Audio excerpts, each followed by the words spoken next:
मैं हूं श्वेता सिंह और आज तक में आपका स्वागत है। आप देख रहे हैं वॉर रूम। आज शो में देखिए कैसे ईरान के एक गलत कदम और डोनाल्ड ट्रंप के इशारे भर से अमेरिका ईरान जंग नए और विनाशकारी दौर में पहुंच गया, जहां ट्रंप को ईरान से कड़ी टक्कर मिल रही है। अमेरिका जहां हमले के जरिए डिप्लोमेसी कर रहा है, वहीं ईरान फिर से अपने पड़ोसियों से ही हिसाब चुकता कर रहा है।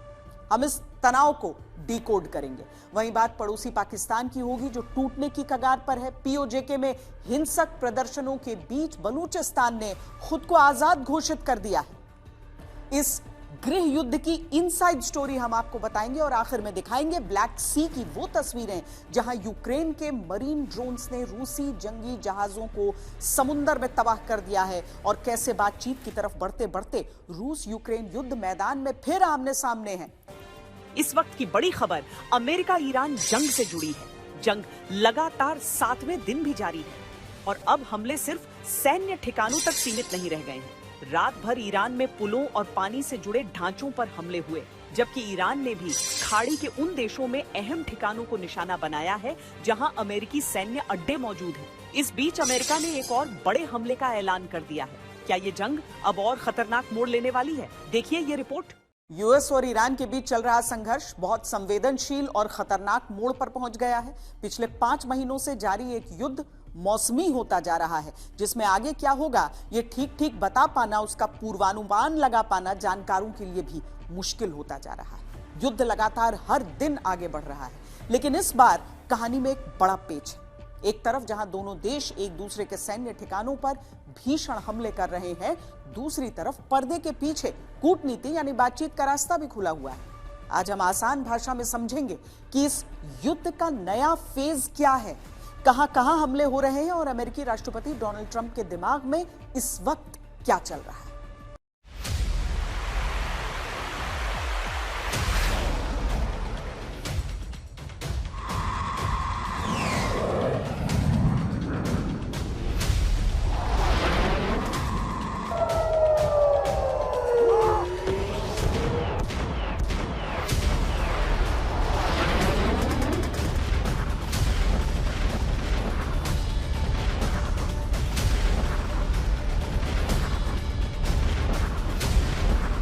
हफ्ते की शुरुआत में अमेरिका ने बता दिया था कि ईरान युद्ध किस तरफ जा रहा है।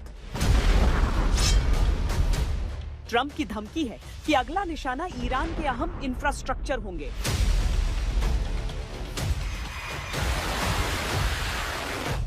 और जवाब में ईरान ने अल्टीमेटम दिया है कि उसके निशाने पर फिर खाड़ी देश होंगे।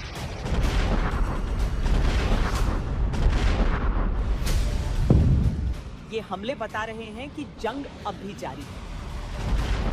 बातचीत के लिए माहौल तैयार करने का काम बमों से लिया जा रहा है। दरअसल ईरान ने हॉर्मुज पर ओमान के क्षेत्र में हमले किए तो अमेरिकी सेना ने ईरान पर अपने हमलों का दायरा काफी बढ़ा दिया। अमेरिकी सेंट्रल कमांड का कहना है कि इन हमलों का मकसद ईरान के command centres, air defence system और मिसाइल ठिकानों को तबाह कर, इससे हॉर्मुज में जहाजों की आवाजाही सुरक्षित रहे।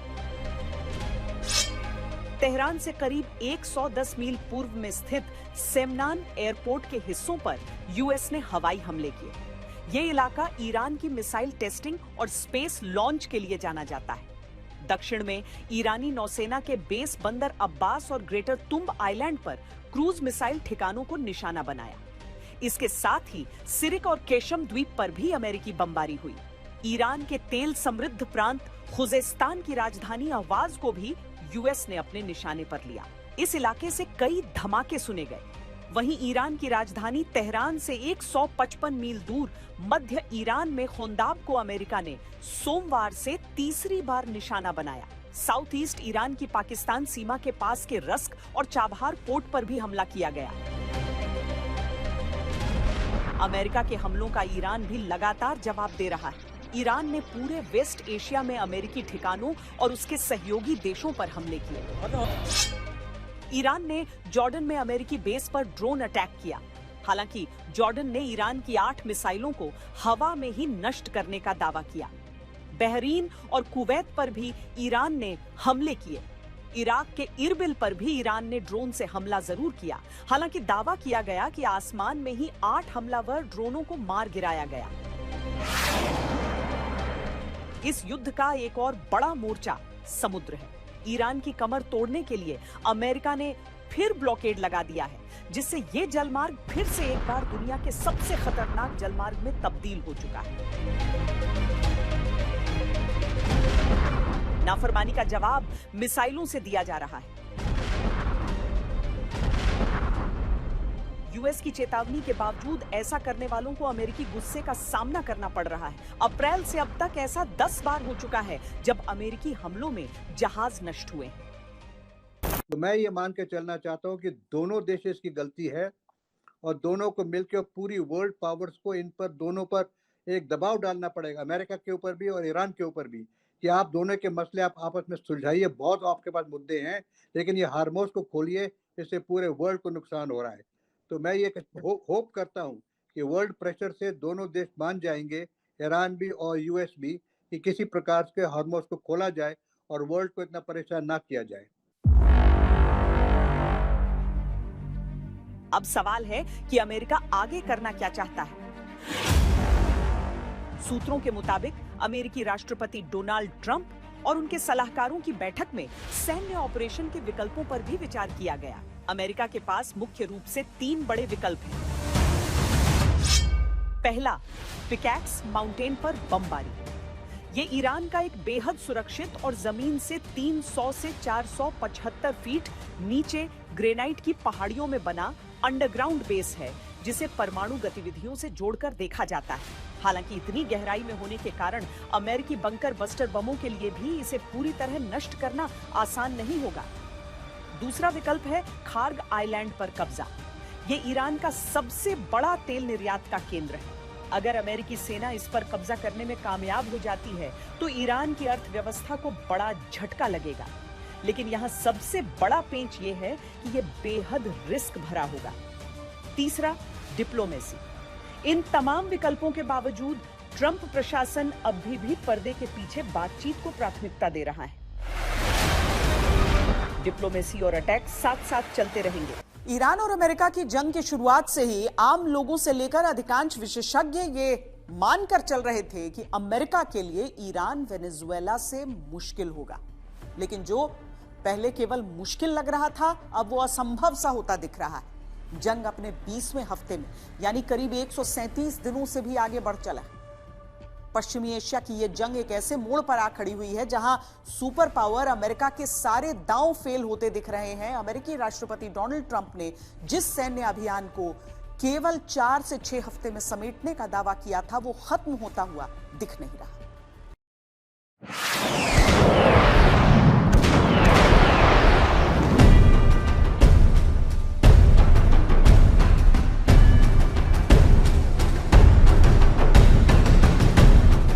Spending money, and so what we've done is we are going to be reimbursed for protection. We're protecting by the countries that we're helping.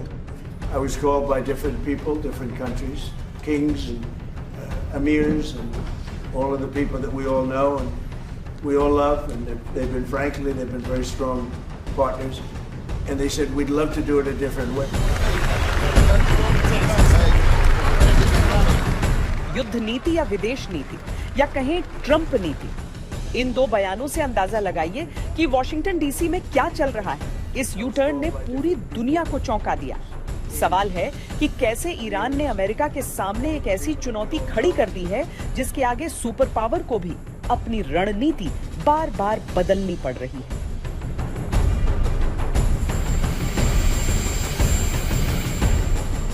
पहले समझिए कि क्यों ट्रंप को अपने ही फैसले से पीछे हटना पड़ा। बात शुरू होती है ईरान के खिलाफ जंग के 136वें दिन से। यूएस प्रेसिडेंट डोनाल्ड ट्रंप ने अचानक एक फैसला लिया, जैसा वह अमूमन करते हैं, कि स्ट्रेट ऑफ हॉर्मुज से गुजरने वाले जहाजों को सुरक्षा देने के बदले अमेरिका उन पर टोल टैक्स वसूलेगा। लेकिन ठीक अगले दिन यानी 137वें दिन राष्ट्रपति ट्रंप ने यह फैसला वापस ले लिया।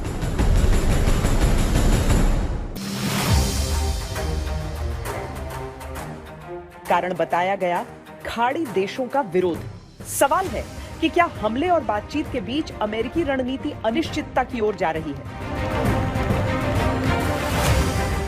वेनेजुएला में एक ऑटोक्रेटिक बंदा बैठा हुआ था, इन्होंने उसके अंदर घुस के इंटेलिजेंस से कॉम्प्रोमाइज़ करके किया है। ईरान एक सिविलाइजेशन है, एक आइडियोलॉजिकल 40-50 साल से चल रही हुकूमत है। बेसिकली प्राइम मिनिस्टर नेतन्याहू ने जो एक तरीके से ट्रैप में डाल दिया कि वो चाहते थे कि अगर हम बमबारी करें और उनकी जो है फोर्स नेवी जिसकी बातें करते हैं, अगर उसको बर्बाद कर दें तो उसके बाद शायद लोग अंदर से इतने तंग हैं कोई उनकी इंटेलिजेंस में कि वो खड़े हो जाएंगे। ना वो अंदर वाले खड़े हुए, ना कर्ड्स आए ऊपर से कुर्दिस्तान से, और इसके जो खमेनाई की हत्या होगी पहले दिन, उससे जो लोग डिफरेंट ओपिनियन भी रखते थे वो अपने देश के लिए अंडर द फ्लैग कहते हैं ना, इकट्ठे होना, एकदम से दृढ़ता से इकट्ठे हो गए। तो और चलते चलते उनके हाथ में हार्मुज आ गई और उनको कभी सोचा नहीं था कि हार्मुज का इस तरीके से इस्तेमाल किया जा सकता है। तो ये सारे फैक्टर्स मिला के मुझे लगता है कि अमेरिकन पॉलिसी यहाँ से शुरू से ही जो प्लानिंग थी वो फॉल्टी थी। विदेशी मामलों के जानकारों का मानना है कि ट्रंप ने अपने दूसरे कार्यकाल में दुनिया भर में अमेरिकी ताकत का लोहा मनवाया है। नाटो देशों से सैन्य खर्च बढ़वाना हो या वेनेजुएला में कमांडो रेड कराना हो, लेकिन ईरान के मामले में उनकी ये रणनीति फंस गई। ईरान के अंदर इनकी असेसमेंट बिल्कुल गलत हो गई। इन्होंने सोचा था कि हम रजीम चेंज करा देंगे एक अयतुल्ला को मार के, लेकिन ऐसा नहीं हुआ। इसकी सारी उनकी असेसमेंट गलत निकली, सारी उनकी जो ऑब्जेक्टिव है गलत निकले और इसी वजह से उनका एम भी गलत निकला। जानकार मानते हैं कि अमेरिकी राष्ट्रपति ट्रंप के आक्रामक रुख को कई जगह किस्मत का साथ मिला, लेकिन पिछले 47 वर्षों के इतिहास को देखते हुए तेहरान से किसी तरह के समझौते की उम्मीद करना एक बड़ी भूल से ज्यादा कुछ नहीं है। जानकारों का यह भी मानना है कि अमेरिकी सरकार, थिंक टैंक्स और नीति निर्माताओं ने ईरान के सैन्य और मजहबी ढांचे के गठजोड़ को कम करके आंका और ये मान लिया कि हवाई हमलों और सोशल मीडिया पोस्ट से ये राजनीतिक ढांचा ताश के पत्तों की तरह ढह जाएगा। अब नतीजा ये है कि ट्रंप के दावे के उलट शिप ट्रैकर क्लेपर का डेटा बता रहा है कि जलमार्ग से जहाजों की आवाजाही में भारी कमी आई है। ईरान भी लगातार अपने बताए गए जलमार्ग को लेकर अटल है और अमेरिका ब्लॉकेड को लेकर। स्ट्रेट ऑफ हॉर्मुज से फारस की खाड़ी के बाहर जाने वाले कच्चे तेल के शिपमेंट्स को देखें और 2025 का औसत स्तर 100 माने तो जनवरी से फरवरी 2026 तक तेल की आवाजाही सामान्य थी। शिपमेंट्स 80 से 120 के स्तर के आसपास चल रहे थे। फरवरी के आखिर से मार्च की शुरुआत में अचानक भारी गिरावट आई। मार्च के दूसरे सप्ताह तक तेल का निर्यात लगभग शून्य पर पहुंच गया। मार्च से जून के मध्य तक बहुत कम या लगभग न के बराबर तेल के टैंकर स्ट्रेट ऑफ हॉर्मुज से बाहर निकले। जून के आखिर और जुलाई की शुरुआत में थोड़ी बहुत रिकवरी दिखी, लेकिन शिपमेंट्स अभी भी सामान्य स्तर से बहुत नीचे रहे। 16 जुलाई 2026 तक भी तेल का निर्यात सामान्य स्थिति में वापस नहीं आया है।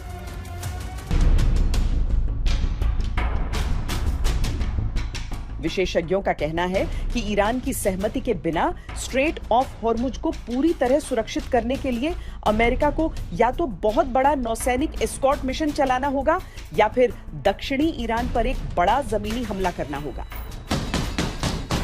ये दोनों ही विकल्प अमेरिकी सैनिकों के साथ साथ ट्रंप के राजनीतिक भविष्य के लिए भी जोखिम भरे हैं। डोनाल्ड ट्रंप की ये हिम्मत नहीं रही है कि वो बूट्स ऑन ग्राउंड करे या एम्फीबियस ऑपरेशन करे। उसके 3-4 रीजन हैं। देखो, ईरान एक छोटा देश नहीं, ईरान एक बहुत बड़ा देश है। ईरान ज़्यादातर पहाड़ियों से घिरा हुआ है। अगर कोई बूट्स ऑन ग्राउंड करेगा अमेरिका तो उसको बहुत ज़्यादा ट्रुप्स चाहिए और इतने ट्रुप्स वो ला नहीं पाएगा क्योंकि मेन लैंड से काफ़ी दूर है। दूसरी बात यह है, अगर ज़मीन पे आते हैं अमेरिकन ट्रुप्स तो उनकी भारी कैजुअल्टी होगी और ये बहुत बड़ा नुकसान हो सकता है अमेरिका, और बॉडी बैग जो है अमेरिका पब्लिक नहीं एक्सेप्ट करेगी। दूसरा, जो एम्फीबियस ऑपरेशन की बात होती है, जो नेवल ऑपरेशन जैसे कि खर्ग आइलैंड में जहाँ की 90% ऑयल आता है, वहाँ पर भी वही बात है कि इतना आसान नहीं होगा कि जो एम्फीबियस ऑपरेशन करना। अगर एम्फीबियस ऑपरेशन करता है अमेरिका तो वहाँ पर भी उसको भारी कैजुअल्टी होंगी। उधर अमेरिका लगातार नए प्रतिबंध लगाकर ईरान की अर्थव्यवस्था पर दबाव बढ़ा रहा है। हाल के दिनों में दर्जनों कंपनियों, जहाजों और वित्तीय नेटवर्क को निशाना बनाया गया। ब्रिटेन ने भी IRGC को आतंकी संगठन घोषित कर दिया। यानी अब लक्ष्य सिर्फ सैन्य जवाब नहीं, बल्कि ईरान के तेल, बैंकिंग, शिपिंग और डिजिटल फाइनेंस नेटवर्क को एक साथ कमजोर करना है। ईरान की अर्थव्यवस्था भले ही प्रतिबंधों की वजह से मुश्किल दौर से गुजर रही है, लेकिन वह पीछे हटने को तैयार नहीं है।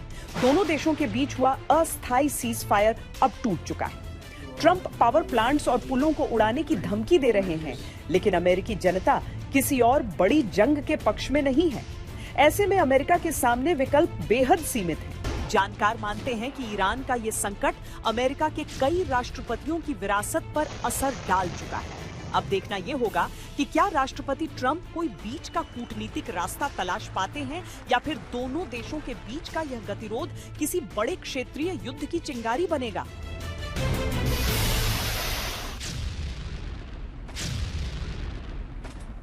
अमेरिका ईरान युद्ध का जो ये नया दौर चल रहा है, उस पर और बातचीत के लिए हमारे साथ हमारे संवाददाता सुमित चौधरी इस समय जुड़ रहे हैं। सुमित, अमेरिका ईरान के बीच जो तनाव चल रहा है वो सीज फायर के बावजूद जिस दौर में है पूरी दुनिया देख रही है। अब ट्रंप धमकी ही नहीं दे रहे हैं, बल्कि उनकी सेना जो है उन टारगेट्स को हिट कर रही है जो ट्रंप बता रहे हैं। ऐसा क्या?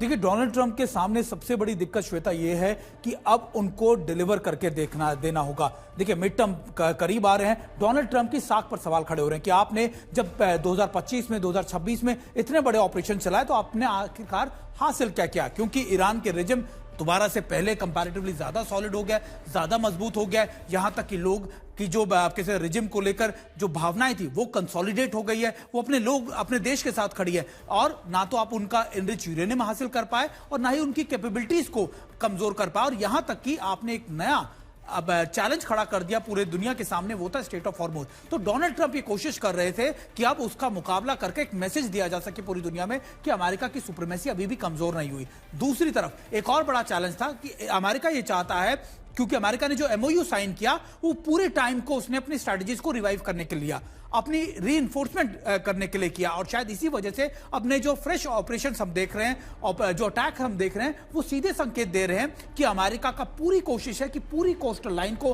करीबन 2450 किलोमीटर की जो कोस्टल लाइन है ईरान की, उसको अब पूरी तरीके से क्लीन कर दे, उसको पूरी तरीके से IRGC को वाइप आउट कर दे, ताकि कम से कम स्टेट ऑफ हॉर्मुज पर उनके शिप और अमेरिका की जो कैसे मुस्तैदी है उसको बढ़ाया जा सके। पर ईरान की मिलिट्री स्ट्रैटेजी, उसकी मिसाइल ताकत को देखते हुए क्या अमेरिका के लिए उसे घेर पाना इतना आसान होगा? देखिए, अमेरिका के लिए सबसे बड़ी चुनौती यह है कि अगर वो IRGC को या फिर ईरान के अंदर बड़े विध्वंसक अटैक भी कर दे, तब भी वो ईरान को इस समय झुका नहीं पाएगा। ईरान ने पिछले कुछ सालों के अंदर जो अपने साइलोस तैयार किए, अपने मिसाइल पावर तैयार की, अपने ड्रोन इंफ्रास्ट्रक्चर को तैयार किया, वो शायद अमेरिका ने आप कह सकते हैं कि मिसअंडरस्टूड कर लिया, या फिर उसका आकलन सही अमेरिका नहीं कर पाया। अभी के ताजा हालातों में अमेरिका के सामने एक ही चैलेंज है कि स्टेट ऑफ हॉर्मुज पर वो यथास्थिति को 28 फरवरी से पहले कायम कर दे। और ये प्रेशर ना सिर्फ अमेरिका पर, दुनिया भर से, बल्कि मिडिल ईस्ट के उन देशों पर है जिनके लिए अमेरिका एक तरीके का सिक्योरिटी प्रोवाइडर था। तो ऐसे में अमेरिका की प्रायोरिटी सिर्फ और सिर्फ स्टेट ऑफ हॉर्मुज को लेकर है। बाकी चीजों को लेकर अमेरिका को लगता है वो बातचीत के जरिए या फिर सैंक्शंस को कम कर या फिर मुस्तफा खमनई को लेकर इंगेज कर वो चीजों को सॉल्व कर सकता है। लेकिन अमेरिका ने इसमें ना सिर्फ अपने मिलिट्री एसर्ट्स को, अपनी साख को खोया, बल्कि अमेरिका ने इन पूरे इलाके में अपनी उस विश्वास को भी खो दिया जो मिडिल ईस्ट के देश लगातार अमेरिका पे करते रहे थे। इस युद्ध में एक और चीज जो शुरुआत से चलती रही है वो है विरोधाभासी बयान। ईरान एक तरफ हमले की धमकी दे रहा है, फिर अमेरिकी नागरिक को रिहा करने की खबर ट्रंप दुनिया को देते हैं। हालांकि ईरान कहता है कि कोई प्रिजनर स्वैप नहीं हुआ है, पर क्या इस सब के बीच बैक चैनल में लगातार बातचीत चल रही है? देखिए, एक बात तो हमेशा तय होती है, युद्ध से पहले और युद्ध के बाद एक ही चीज सबसे ज्यादा प्रायोरिटी पे होती है, वो है बातचीत। Diplomacy is the only solution for any war. और अभी के ताजा हालात में अगर आप देखें, अमेरिका भी बैकडोर में बात कर रहा है, ईरान भी बात कर रहा है, एंगेजमेंट दोनों तरफ से, लेकिन एक डेडलॉक क्रिएट हुआ है। डेडलॉक इस बात को लेकर है कि स्टेट ऑफ हॉर्मुज पर सुप्रीमेसी किसकी होगी। ईरान को समझ में आ गया है कि स्टेट ऑफ हॉर्मुज पर अगर उसने अपनी सुप्रीमेसी कोई नहीं बरकरार रखी तो ना सिर्फ उसे स्ट्रेटेजिकल पॉइंट ऑफ व्यू से बड़ा फायदा मिलेगा, एक प्रेशर पॉइंट क्रिएट रहेगा। ईरान अपनी बातें जो है, अपनी शर्तें जो हैं, वो ना सिर्फ अमेरिका को बल्कि मिडिल ईस्ट के देशों को भी मनवा पाएगा। दूसरी सबसे बड़ी बात यह है कि ईरान को ये पूरा आप कह सकते हैं कि इलाका या फिर ये पूरा मौका जो है अपने इकोनॉमिक रिवाइवल के तौर पर भी देख रहा है। ईरान को लगता है कि स्टेट ऑफ हॉर्मुज से जो पैसा उसको मिलेगा, जो लगातार टैक्स उसको वो वसूलेगा, वो उसकी इकोनॉमी को और उसके सैंक्शंस के बावजूद उसको रिवाइव करने में बहुत मददगार साबित होगा। ईरान की जो मिलिट्री पावर है उससे उसका भी इजाफा होगा। तो आप मान के चलिए कि अभी ईरान अपनी इन चीजों को लूज नहीं करना चाहेगा। ईरान ये पूरी कोशिश करेगा कि ज्यादा से ज्यादा स्टेट ऑफ हॉर्मुज पर पकड़ बनाए रखे। वहीं अमेरिका ये चाहेगा कि स्टेट ऑफ हॉर्मुज पर जो परिस्थितियां ठीक हो सके और मिडिल ईस्ट के जो देश हैं, जो क्लोजनेस, जो लगातार जो उनका जुड़ाव हुआ था ईरान के साथ में, वो ऐसा ज्यादा टूट जाए कि ले देकर उनको अमेरिका के पास ही आना पड़े और शायद इन्हीं ऑब्जेक्टिव को लेकर दोनों देश आगे बढ़ रहे हैं। बहुत शुक्रिया सुमित चौधरी, हमारे संवाददाता ये जानकारी हमें दे रहे हैं। देखते रहिए आज तक, बने रहिए वॉर रूम में। पाकिस्तान एक तरफ दुनिया का पीस मीडिएटर बनने की कोशिश कर रहा है, दूसरी तरफ उसके अपने ही घर में आग लगी हुई है। पहले बलूचिस्तान, फिर खैबर पख्तूनख्वा और अब पाकिस्तान के कब्जे वाले जम्मू कश्मीर में विद्रोह की आग लगातार फैलती जा रही है। अहम बात यह है कि कोई यह भी नहीं कह सकता कि पाकिस्तान इसके सहारे राजनीतिक रोटियां सेंकने की कोशिश कर रहा है, क्योंकि वहां आटे की भी जबरदस्त किल्लत है। खैर, आसान भाषा में कहें तो पाकिस्तान की सरकार और फौज दोनों को पाकिस्तान के अवैध कब्जे वाले जम्मू कश्मीर से लेकर बलूचिस्तान तक हर ओर से सड़कों से चुनौती मिल रही है। वहां के लोग साफ कह रहे हैं, अब और नहीं। इस वक्त की एक और ब्रेकिंग खबर आ रही है जम्मू कश्मीर के राजौरी से। भारत और पाकिस्तान सीमा पर सीज फायर के बावजूद दोनों देशों के बीच तनाव एक बार फिर चरम पर पहुंच चुका है। राजौरी में नियंत्रण रेखा पर पाकिस्तानी आतंकियों की घुसपैठ की बड़ी कोशिश को नाकाम करने के बाद दोनों सेनाओं के बीच भारी गोलीबारी जारी है। ऑपरेशन सिंदूर के बाद ये पहला मौका है जब सीमा पर इतने बड़े पैमाने पर सीज फायर का उल्लंघन हुआ है और दोनों तरफ से फायरिंग हुई है।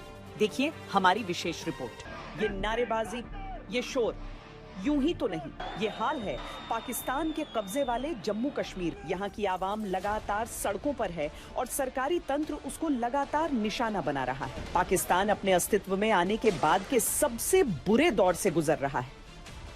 मुल्क के अंदरूनी हालात खराब हैं और हुकूमत को समझ नहीं आ रहा है कि इससे निपटा कैसे जाए। मांग हक की है, राशन की है, मूलभूत सुविधाओं की है और जवाब में जनरल मुनीर के रेंजर्स की गोलियां हैं। लेकिन इस बार मुनीर को चुनौती बाहर से नहीं बल्कि खुद पाकिस्तान के अंदर से मिल रही है। जमीयत-ए-इस्लामी फजलुर रहमान के चीफ मौलाना फजलुर रहमान ने सीधे आर्मी चीफ को ललकारा है। पाकिस्तानी फौज की जो बर्बरता बलूचिस्तान में दिखती है, वही क्रूरता अब POJ में भी दोहराई जा रही है। 14 जुलाई को रावलकोट में हक के लिए इकट्ठा हुई बेगुनाह भीड़ पर रेंजर्स ने अंधाधुंध फायरिंग कर दी, जिसमें मौके पर ही 8 लोगों की जान चली गई। पिछले महीने जून में भी रावलकोट में ऐसी ही हिंसा हुई थी, तब 15 लोग मारे गए थे। इन घटनाओं को देखकर साफ पता चलता है कि शहबाज सरकार ने फैसला कर लिया है कि अब हक का जवाब सिर्फ गोली है। कमेटी के नेता सरदार अमन खान के इस तेवर ने सीधे जनरल मुनीर की दुखती रग पर हाथ रख दिया है। अमन खान अपनी 38 सूत्री मांगों को लेकर आगे बढ़ रहे हैं और सरकार को 22 जुलाई तक का वक्त दिया है। पाकिस्तान की ये हालत है आज कि बलोचिस्तान में एक फ्रंट खुला हुआ है। TTP जो पख्तूनवा में है उसने बलोचिस्तान में भी स्पेस ले ली है। बमबारी चाहे पाकिस्तान ने अफगानिस्तान में की है और उससे लड़ाई अलग चल रही है। तो बलोचिस्तान जो अनगवर्नेबल हो गया, एक तरीके से वो इतनी बड़ी जगह है कि जितनी मर्जी फौज लगा दें, इतनी टेरिटरी को कंट्रोल करना पाकिस्तान के लिए मुश्किल है।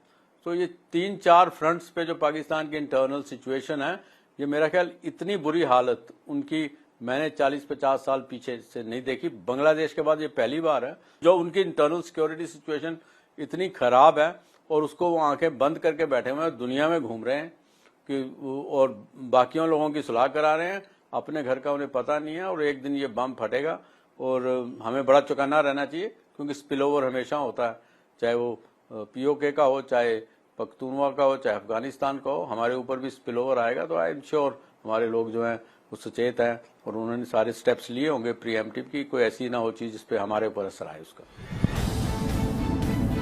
दूसरी तरफ बलूचिस्तान भी शांत नहीं हुआ। वहां बगावत की चिंगारी अब आजादी की आग बन चुकी है। बता दें कि बलूचिस्तान ने खुद को आजाद मुल्क घोषित कर दिया है। बलूचिस्तान में बलोच लिबरेशन आर्मी के हमले पहले से कहीं ज्यादा घातक हो चुके हैं। मस्तुंग जिले के खड़कोचा में बीएलए के फतेह स्क्वाड ने सेना के काफिले पर एक बड़ा धमाका किया। सैनिकों की बसों को निशाना बनाया। बीएलए का दावा है कि इस हमले में 45 से ज्यादा पाकिस्तानी सैनिक मारे गए हैं। पहले बसों को उड़ाया गया और बाद में मौके पर पहुंची अतिरिक्त सैन्य टुकड़ियों को भी निशाना बनाया गया। इससे पहले 1 से 14 जुलाई के बीच भी बीएलए 48 हमलों में 40 से ज्यादा सैनिकों को ढेर करने का दावा कर चुका है। पीओजेके का विद्रोह और दूसरी तरफ बलूचिस्तान के ये बैक टू बैक हमले ये बताने के लिए काफी हैं कि पाकिस्तान बारूद के ढेर पर बैठकर पाइप पी रहा है।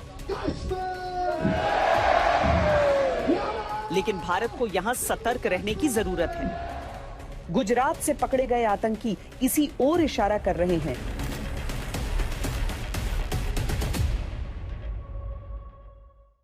सीधे आपको लिए चलते हैं अपने संवाददाता अशरफ वानी के पास। अशरफ, पीओजेके में जो कुछ चल रहा है, वहां की जनता पाकिस्तानी सेना और हुकूमत के खिलाफ एक तरीके से आर पार की जंग लड़ रही है और अभी से नहीं, पिछले कुछ समय से देखा जा रहा है कि इस तरह का विद्रोह वहां पर दिख रहा है। क्या हम समझें कि इस बात का संकेत है कि 1971 की तरह पाकिस्तान एक बार फिर बिखर जाएगा और टूटेगा? जी श्वेता, अगर हम पाकिस्तानी कब्जे वाले कश्मीर की बात करें, ये मामला नया नहीं बल्कि बहुत पुराना है। इसकी शुरुआत 1990 में हुई जब पाकिस्तान ने पाकिस्तानी कब्जे वाले कश्मीर को देश के खिलाफ यानी भारत के खिलाफ आतंकवाद के लिए एक बहुत बड़ा मरकज बनाया था। तब हजारों की तादाद में जम्मू कश्मीर से जो युवा गए थे प्रशिक्षण के लिए, आतंकवादी बनने के लिए पाकिस्तानी कब्जे वाले कश्मीर में, उनमें से अधिकतर जो है वहीं पर रह गए। करीब 80% हजारों की तादाद में जो युवा है वो वहीं पर रहे और उन्होंने सीमा पार करके वापस आने की कोशिश नहीं की, क्योंकि उनको पता था कि भारत वापस आकर क्या अंजाम होगा। जाहिर है कि वही अब जो है बहुत ज़्यादा परिवार जो है पाकिस्तानी कब्जे वाले कश्मीर में बन गए हैं। उनको पहले मुहाजिर कहा जाता था, उनको खास रियायतें थी, उनको माहाना 8,000 रुपये प्रति परिवार जो है पाकिस्तानी सरकार की तरफ से मिलता था। लेकिन अब धीरे धीरे जो है वो सभी रियायतें उन परिवारों को जो है ख़त्म कर दी गई हैं। वो एक कारण है इस बड़े आंदोलन के जो कई महीनों से पाकिस्तानी कब्जे वाले कश्मीर में पाकिस्तानी सरकार और सेना के खिलाफ चल रहा है। दूसरी तरफ जो महत्वपूर्ण बात यह है कि न सिर्फ पाकिस्तानी कब्जे वाले कश्मीर में इन लोगों को जो सरकार की तरफ से रियायतें मिलती हैं उनसे जो है अलग कर दिया गया है, बल्कि साथ ही साथ उन पर जो है अब हर तरह का सरकार का अंकुश लगा है, जिससे वो कहीं ना कहीं काफ़ी परेशान है। और उन पर जिस अंदाज से प्रदर्शन के दौरान पाकिस्तानी सरकार और सेना ने ताकत का बल का इस्तेमाल किया, कई सारे दर्जनों लोग मारे गए प्रदर्शनकारी, उससे इस पूरे आंदोलन में एक उबाल सा आ गया है और पाकिस्तानी सरकार के लिए अब बहुत बड़ा खतरा पाकिस्तानी कब्जे वाले कश्मीर में बन गया है, क्योंकि अब वो सीधे तौर पर पाकिस्तान से आज़ादी चाहते हैं। जी श्वेता। अच्छा, बलूचिस्तान में क्या अशरफ, वहां पर तो अपनी आजादी घोषित उन लोगों ने कर दी है, तो क्या हम समझें कि पाकिस्तानी फौज बलूचिस्तान में अपना नियंत्रण पूरी तरह खो चुकी है?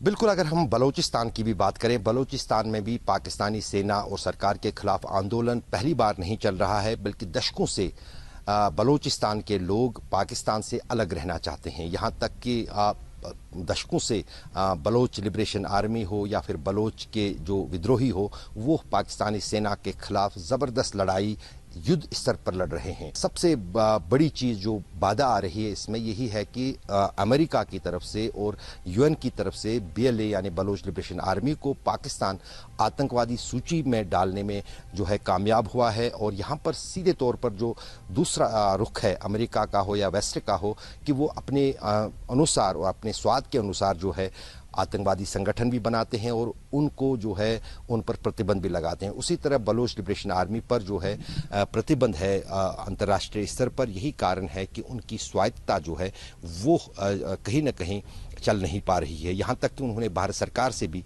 मांग की थी कि उन्हें जो है एक इंडिपेंडेंट नेशन के तौर पर मान्यता मिले, लेकिन भारत भी जो है डिप्लोमेटिक तौर पर फिलहाल इस मामले को लेकर दूसरे देश में मुदाखलत मान रहा है। और यही कारण है कि बलोच लिबरेशन आर्मी ने न सिर्फ स्वायत्ता की जो है घोषणा की, बल्कि यहाँ तक कि उन्होंने कुछ पासपोर्ट बनाने की बात भी की थी, अलग से पासपोर्ट बने, लेकिन उस अलग पासपोर्ट को क्या कोई देश मानेगा, वो सबसे बड़ा सवाल बना हुआ है। लेकिन अगर विद्रोह की बात करें तो वो भी पाकिस्तान सरकार के लिए बलोच लिबरेशन आर्मी की तरफ से, बलोचिस्तान के लोगों की तरफ से एक बहुत बड़ी चुनौती दशकों से और खासतौर से पिछले कुछ सालों के दौरान बहुत ज्यादा मुश्किल खड़ा कर रहा है।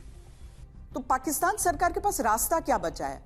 क्या हम ये समझें कि वहां पर मार्शल लॉ लगने के हालात बन चुके हैं? क्या करेगी पाकिस्तान की सरकार और सेना वहां? पाकिस्तान के भीतर अब जो मात्र 5 प्रांत बचे हैं, उनमें से अगर हम कहें तो 3 प्रांतों में कम से कम सिंध और पंजाब को छोड़कर बहुत ज़्यादा बगावत पाकिस्तानी सरकार के खिलाफ है। आज से नहीं, महीनों से, सालों से चल रही है। उसमें चाहे पाकिस्तानी कब्जे वाला कश्मीर हो, गिलगित बल्तिस्तान हो, जिसको नार्दर्न एरिया के नाम से पाकिस्तान जो है अपने साथ मिला चुका है, और फिर खैबर पख्तूनख्वा की बात हो, बलोचिस्तान और खैबर पख्तून में भी इसी तरह जो है लगातार आंदोलन और स्वायत्ता और आज़ादी की बात सामने आई है। और पिछले कुछ महीनों के दौरान जब से तालिबान के साथ रिश्ते बिगड़ गए हैं, खासतौर से तहरीक तालिबान ने जिस अंदाज से पाकिस्तानी सेना के नाक में दम कर रखा था, उस बीच तहरीक तालिबान पाकिस्तान के नाम पर जो कार्रवाई पाकिस्तानी वायुसेना की तरफ से अफगानिस्तान से लगने वाले सीमावर्ती इलाकों में हुई है, उसमें बहुत सारे आम नागरिक मारे गए हैं खैबर पख्तूनख्वा में। और यही कारण है कि क्योंकि पठान वो पूरा कबीला है, वो खैबर पख्तून के इलाके में कबीलों में लोग रहते हैं, और वो इस तरह की ज़ाती न कभी बर्दाश्त करते हैं, न उन्होंने कभी इस तरह की कोई जुल्म जो है बर्दाश्त किया है। और यही कारण है कि अब बलोचिस्तान और पाकिस्तानी कब्जे वाले कश्मीर के साथ साथ खैबर पख्तूनख्वा भी जो है वो कहीं ना कहीं पाकिस्तान से छुटकारा चाहता है। और पाकिस्तान इस वक्त अगर हम कहें तो बहुत ज़्यादा परेशानियों से देश के भीतर जूझ रहा है।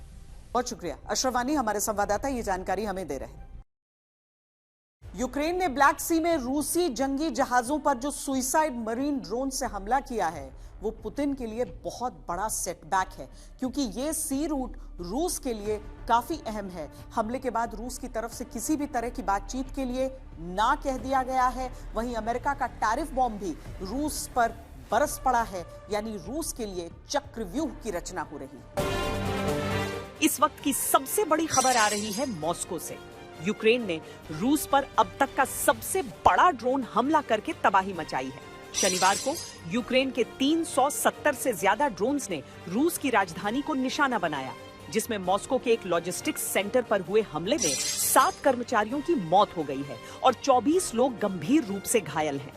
रूस का दावा है कि उसने ज्यादातर ड्रोन्स को हवा में ही ढेर कर दिया है, लेकिन यूक्रेन ने साफ कह दिया है कि यह 4 साल से जारी रूसी हमलों का करारा जवाब है। देखिए हमारी ये रिपोर्ट।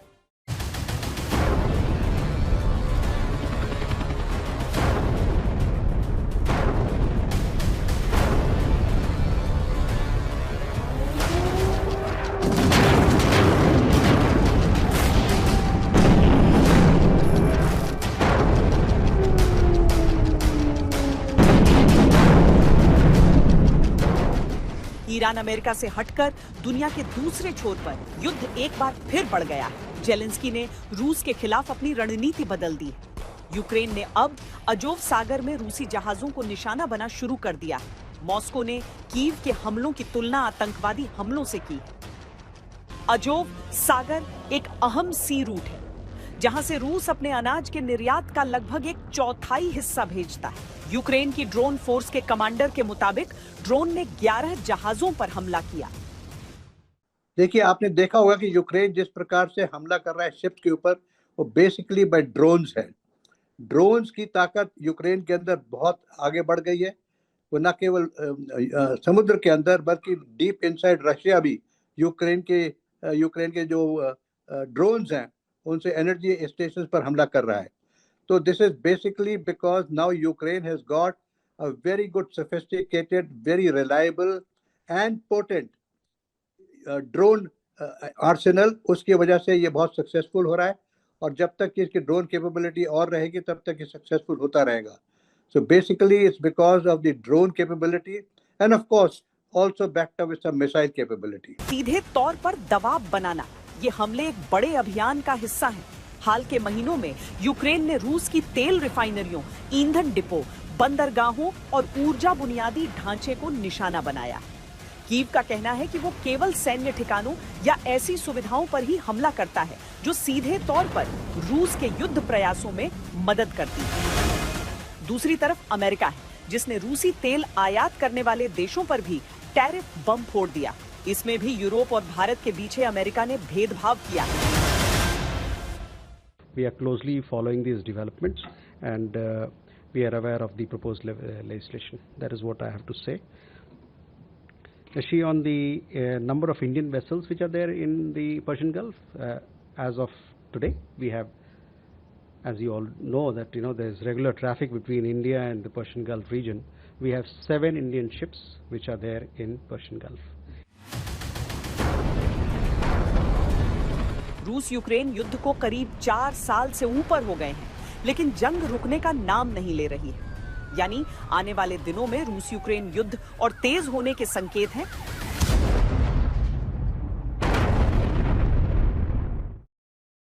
वॉर रूम में आज के लिए इतना ही. देश और दुनिया की बाकी खबरों के लिए देखते रहिए आज तक.